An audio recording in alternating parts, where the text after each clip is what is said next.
প্রিয় ভাইয়েরা, আমরা দেখেছি যে আমাদের বাংলাদেশের 3 বারের প্রধানমন্ত্রী ছিলেন, মুসলিম বিশ্বের দ্বিতীয় মহিলা প্রধানমন্ত্রী হিসেবে যিনি নির্বাচিত হয়েছিলেন, তিনি মারা গেছেন এবং তার জানাজায় প্রচুর মানুষজন গেছেন, ওলামায়ে কেরামগণ গিয়েছেন এবং তার প্রতি একটা সর্বজন ভালোবাসা তাদের প্রতি ছিল। এইটার কারণ আসলে কি? আমি 3টা কারণ বের করছি ভাই।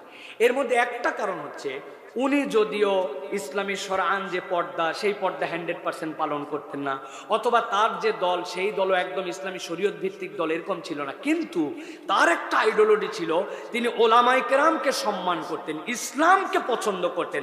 আল্লাহ এবং আল্লাহ রসুলের বিপক্ষে যদি কেউ কথা বলেছে, উনি তার বিপক্ষে বলিষ্ঠ কণ্ঠস্বর নিয়ে দাঁড়ায় গেছেন।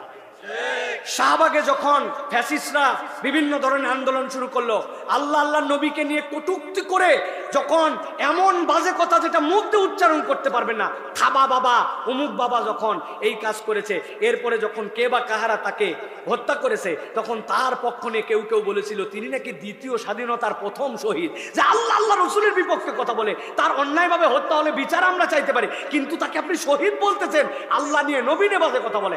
ওই সময় এই মহিষী মহিলা দাঁড়ায় বলছিলেন, আল্লাহ এবং রসুলের বিপক্ষে যে এরকম কথা বলতে পারে, তাকে যারা শহীদ বলে আমি তার সাথে নাই, তারা বরং মুনাফিক, ঠিক কিনা? আর 3 নম্বর কারণটা বললে আপনাদের পছন্দ হবে না, উনি সবচেয়ে কম কথা বলা মহিলা ছিলেন।